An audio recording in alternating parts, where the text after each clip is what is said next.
Abirami.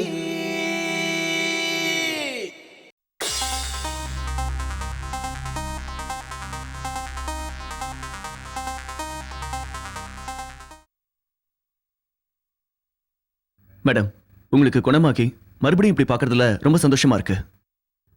Thank you. Thank you madam.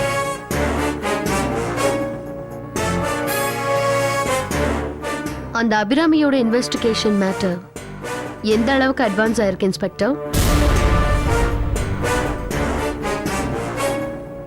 Remand பண்ணதுக்கு அப்புறமாவது அவங்க வாய் திறந்தாங்களா? இல்ல மேடம். சந்தர்ப்ப சாட்சியங்களும் பர்சனல் வாழ்க்கையில் இருக்கிற மர்மங்களும் தான் அபிராமிக்கு எதிராக இருக்கு. இதையெல்லாம் வச்சு அவங்க மேல சந்தேகப்படலாமே தவிர கோர்ட்ல அவங்க தான் குற்றவாளின்னு நிரூபிக்க போதுமான ஆதாரம் கிடையாது மேடம். அபிராமியோட கேரக்டரையும் அவங்க ஃபேமிலி பேக்ரவுண்டையும் ஸ்டடி பண்ண போது அவங்க வெப்பன்ஸ் ஹேண்டில் பண்ற அளவுக்கு நாலேஜ் இருக்கிற மாதிரி தெரியல மேடம். ஓ ரியலி இன்ஸ்பெக்டர்? இதுதான் உங்களோட எக்ஸ்பர்ட் ஒப்பீனியனா? ஒரு வேலை பண்ணுங்களேன், அவங்க நிரபராதின்னு சொல்லி நாளைக்கு அவங்கள ரிலீஸ் பண்ணிடுங்களேன். இல்ல மேடம், நீங்க என்ன தப்பா புரிஞ்சுக்கிட்டீங்க. அபிராமி உங்களை ஷூட் பண்ணதுக்கான மோட்டிவ் இன்னும் கிளியரா ப்ரூவ் ஆகல. அது என்ன தெரிஞ்சதுன்னா இந்த கேஸ் ஸ்ட்ராங் ஆயிடும். அது சம்பந்தமா எனக்கு ஒரு டவுட் இருக்கு. If you don't mind. Thank you madam. அபிராமிக்கும் உங்களுக்கும் ஏதாவது family connection, I mean blood relationship ஏதாவது இருக்கா?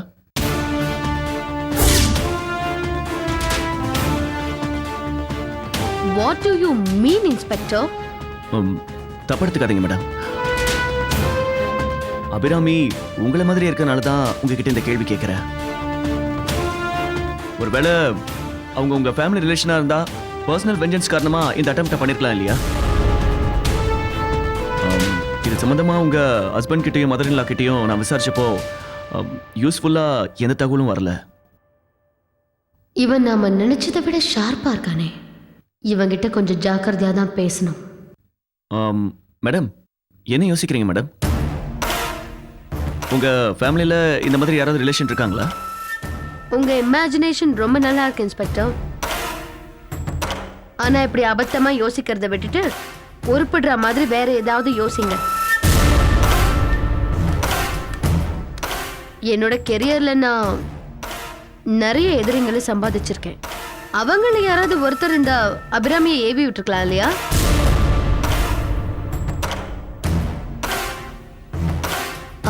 And also Inspector Divakar madam. Yes, so sorry. கோமால இருந்ததுனால எனக்கு பல விஷயங்கள் குழப்பமாவே இருக்கு.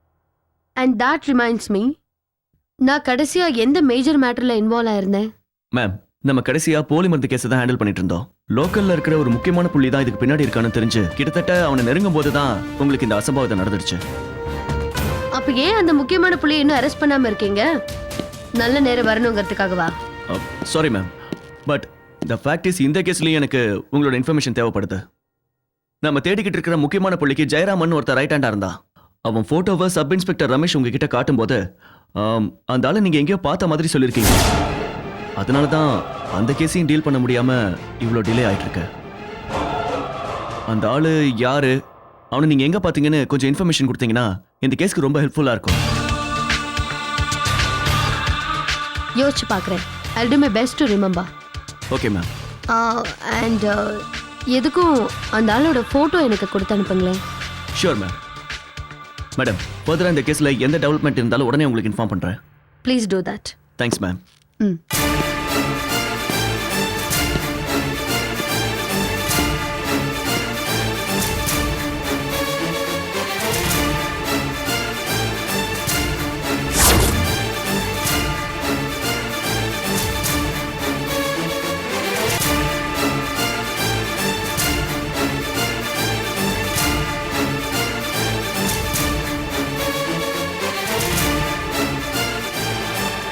ஜெயராம்னு யாரையாவது தெரியுமா? என்னையா கேட்ட? ஆமா, ஜெயராம்னு யாரையாவது தெரியுமா? ஜெயராமன் அப்படி யாரும் எனக்கு தெரியாதே. எது கேக்குற? தெரியாதுல்ல? தெரியாது. அப்ப விட்டுருங்க.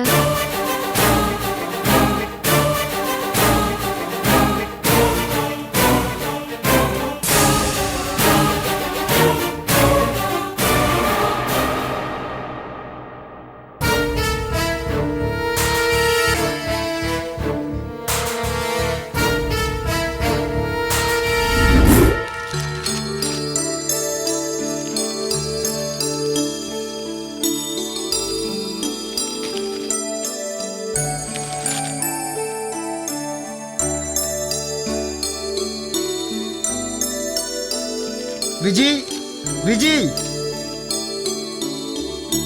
விஜய் விஜய் ஆ கூப்பிட்டேலா? ஆமா விஜய், நீ காலைல பேப்பரை பாத்தியா? இல்லையே. என்ன போட்டிருக்கு? காஞ்சிபுரம் மாவட்ட கலெக்டருக்கு உடம்பு கம்ப்ளீட்டா குணமாயிடுச்சான். அவங்கள ஆத்துக்கு கூட்டு போயிட்டாங்களாம். உண்மையாவ சொல்றேன்? எனக்கு ரொம்ப சந்தோஷமா இருக்கு. பகவான் என் வேண்டுதலை நிறைவேற்றி வச்சுட்டாரு. நீ உங்க அக்கா அபிராமிக்காக தானே வேண்டிக்கிட்ட?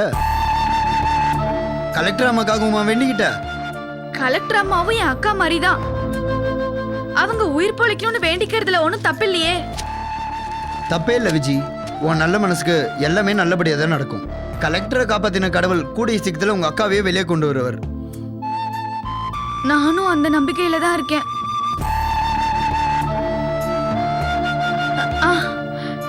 எனக்கு ஒரு சின்ன சந்தேகம் கேட்கவா? கேளு விஜய். கலெக்டர் அம்மா தான் உயிர் பழிச்சிட்டாங்களே, அக்காவை விடுதலை பண்ணிடுவாளா? குழந்தை மாதிரி பேசாத விஜய். கலெக்டர் அம்மா குணமானாலும் அவங்கள சுட்டது கொலை முயற்சி தானே. அதுக்கான தண்டனை அனுபவிச்சு தானே ஆகணும். ஆனா அக்கா உங்களை சுட்டிருக்க மாட்டாங்க. இது நீயும் நான் நம்பி பிரயோஜனம் இல்லை விஜய். கோர்ட் நம்பணும். கோர்ட்டை நம்ம எப்படி நம்ப வைக்கிறது? அதை பத்தி தான் நானும் யோசிச்சுக்கிட்டு இருக்கேன். சாட்சிக்காரன் காலில் விழுறதை விட சண்டைக்காரன் காலில் விழுறதே நல்லதுன்னு சொல்லுவாங்க. அந்த ஐடியாவை நாமளும் ட்ரை பண்ணி பார்த்தா என்னன்னு தோணுது. நீங்க என்ன சொல்றீங்க? எனக்கு ஒண்ணுமே புரியல. அபிராமி அக்கா இந்த தப்பு பண்ணியிருக்க மாட்டாங்கன்னு மற்றவங்க கிட்ட புலம்புறதை விட நேராக சம்மந்தப்பட்ட கலெக்டரையே பார்த்து பேசினா அபிராமி அக்காவோட பேக்ரவுண்ட் என்ன, அவங்க கேரக்டர் என்ன, எல்லா விஷயத்தையும் கலெக்டர் அம்மா கிட்ட சொல்லி புரிய வைக்கலாமே. நாம் சொல்கிறத கேட்ட கலெக்டர் அம்மா அவங்க மேலே இறக்கப்பட்டு இந்த கேஸ்லேருந்து அபிராமி அக்காவை ரிலீஸ் பண்ணலாம்ல. நீங்க சொன்ன மாதிரி நடந்துட்டா ரொம்ப நல்லா இருக்கும். ஆனா நடக்குமா? நடக்குமான்னு ஒரே இடத்துல உட்காந்து கேள்வி கேட்கறத விட முயற்சி பண்ணி பார்க்கலாமே. பழம் வேணுன்றதுக்காக தானே கல் தூக்கி அடிக்கிறோம். விழுந்தா பழம், போனா கல், நமக்கு ஒன்றும் நஷ்டம் இல்லையே. அது சரிங்க.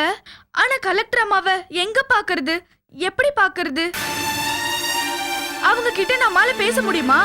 அப்படியே நம்ம பேசினாலும் நம்ம சொல்றதை அவங்க நம்புவாங்களா? நீ கேட்குற எந்த கேள்விக்கும் இப்போ என்கிட்ட பதில் இல்லை.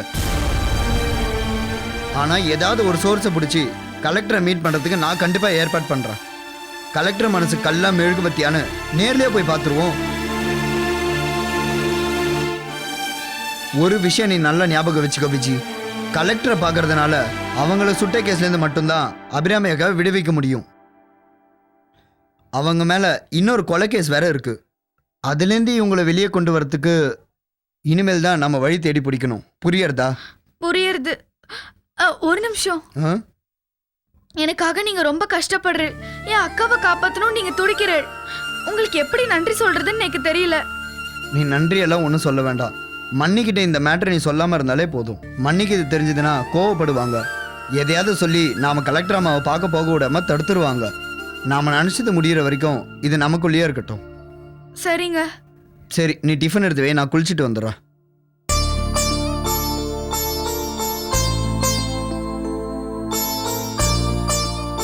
நம்ம கலெக்டர் கிட்ட போயிட்டு அக்காவை பத்தி சொல்லி எப்படியாவது அக்காவை காப்பாத்திடணும்.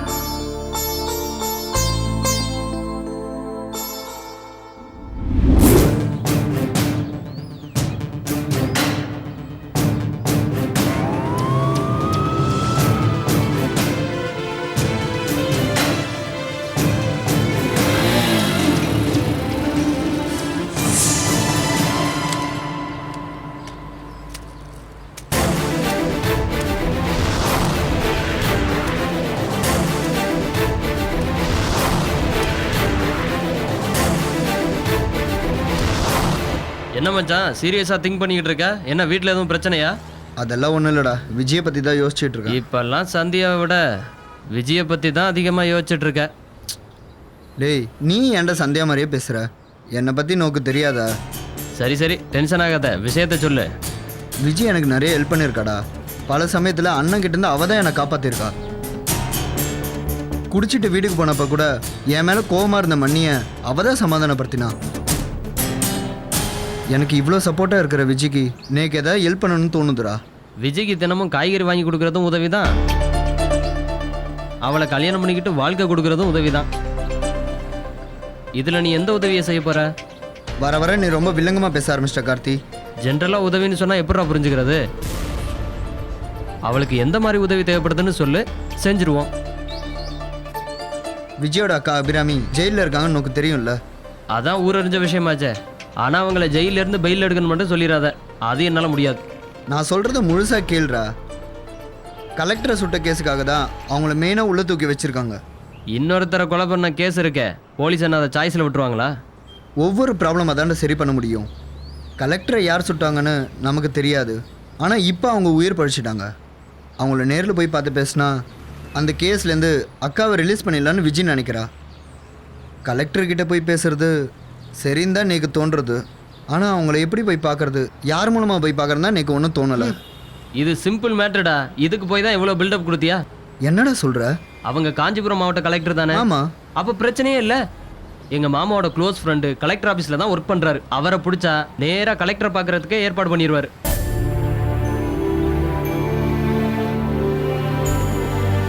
ஏண்டா இந்த மேட்டருக்காக தான் பார்க்க போகிறோன்னு தெரிஞ்சா அவங்க விடுவாங்களா? அதை பற்றி நீ ஏன் கவலைப்படுற? மாமா கிட்ட பேசுகிற விதத்தில் பேசி நான் அவங்கள கரெக்ட் பண்ண சொல்லிடுறேன். எனக்கு இன்னும் கல்யாணம் ஆகலைல்ல, அதனால மாமா நான் என்ன சொன்னாலும் கேட்பாரு. என்னடா உளற? அதுக்கும் இதுக்கு என்னடா சம்மந்தம்? மாமாவுக்கு ஒரு பொண்ணு இருக்காடா, அவளை என் தலையில கட்டணும்னு ஒரு பெரிய சதியே நடந்துகிட்டு இருக்கு. நான் பிடி கொடுக்காம நழுவிக்கிட்டு இருக்கேன். என்ன கவர் பண்றதுக்காக எங்க மாமா என்ன வேணாலும் செய்வாரு. நாம ஒரு நல்ல விஷயத்துக்காக தானே போறோம், அதனால கண்டிப்பா செய்வாரு. நான் மாமா கிட்ட போன் பேசிட்டு காஞ்சிபுரத்துக்கு எப்போ போலான்னு சொல்றேன், அப்ப கிளம்பலாம். ரொம்ப தேங்க்ஸ்டா. நீ நினச்சிருந்தா இப்படி ஒரு ஆள் இருக்கிறத கூட என்கிட்ட சொல்லாமலே இருந்திருக்கலாம். நான் அன்றைக்கி அடித்ததை கூட மனசில் வச்சுக்காம எனக்கும் விஜய்க்கு ஹெல்ப் பண்ணணும்னு நினைக்கிற பத்தியா. யூ ஆர் ரியலி கிரேட்ரா. அந்த மேட்டரை நான் எப்பவோ மறந்துட்டேன்டா. நீ ஏன் திரும்ப திரும்ப அதே பேசிட்டு இருக்க? சரிடா, நான் கிளம்புறேன். ஆ. இந்த விஷயத்த போய் முதல்ல விஜய் கிட்ட சொல்லணும். நான் போயிட்டு வரேன். போயிட்டு வரேன்.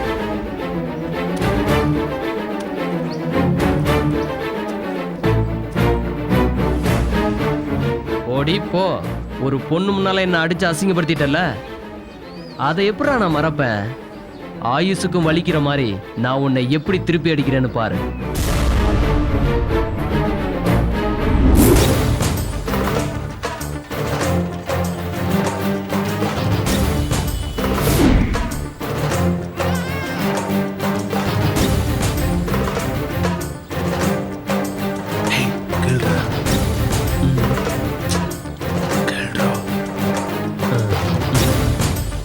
சார் சார், என்னடா?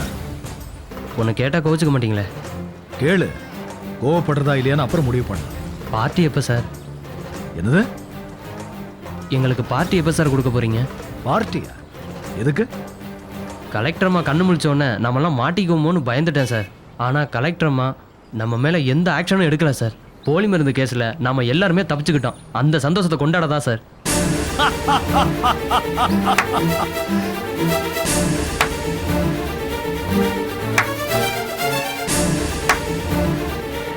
நல்ல ஐடியாவா இருக்கே, தாராளமா கொண்டாடுவோம். இந்த ஐடியாவை கொடுத்த உனக்கு நான் ஒரு gift கொடுக்கணும்னு நினைக்கிறேன்.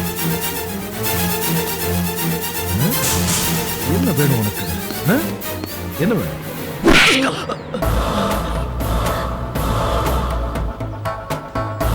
பார்ட்டியா கேக்குற? பார்ட்டி? சரண்யா என்ன போலி மருந்து கேஸ்ல அரெஸ்ட் பண்ணி உள்ள தள்ளி மீடியாவுக்கு பேட்டி கொடுப்பாயில, அப்ப கொடுக்கறடா பார்ட்டி. என்ன சார் சொல்றீங்க? கலெக்டர்மா அந்த கேஸ் என்ன மறக்கலையா? மறக்கலடா. கோமாவுக்கு முன்னால இருந்ததை விட இப்ப ரொம்ப தீவிரமா இருக்கா. ஜெயராமனை பத்தி அந்த திவாகர் கிட்ட டிஸ்கஸ் பண்றா. லோக்கல்ல இருக்கிற பெரிய புள்ளிய சீக்கிரமே பிடிக்கிறேன்னு சொல்றா. என் கழுத்தை விட்டு போன கத்தி இப்ப என் தலை மேல தொங்கிக்கிட்டு இருக்கா. இந்த சிச்சுவேஷன்ல உனக்கு பார்த்து நான் இல்ல சார், அவன் தான் கேட்டான். சாரி சார், இந்த விஷயம் எங்களுக்கு தெரியாது. சரண்யா இந்த கேஸ மறந்திருந்தா நீங்க யாருமே மறக்காத மாதிரி பெருசா பார்ட்டி கொடுத்திருப்பேன். ஆனா அவ இந்த விஷயத்தை கொடைய ஆரம்பிச்சிட்டா. ஜெயராமன்ற சங்கிலிய பிடிச்சிட்டு வந்தா எனக்கு சங்கு ஊதிடுவாங்கடா. அதுக்கு முன்னால நான் அவளை முடிக்கணும். இப்பதான் அவங்க ஒரு அட்டம்ப்ட்ல தப்பிச்சிருக்காங்க சார். உடனே முடிச்சிட்டீங்கன்னா மாட்டிக்க மாட்டீங்களா? மாட்டிக்காம செய்யணும்டா. அவ மரணம் கொலையா இல்லாம தற்செயலா இருக்கணும். அது முடியுமா சார்? முடியும்டா.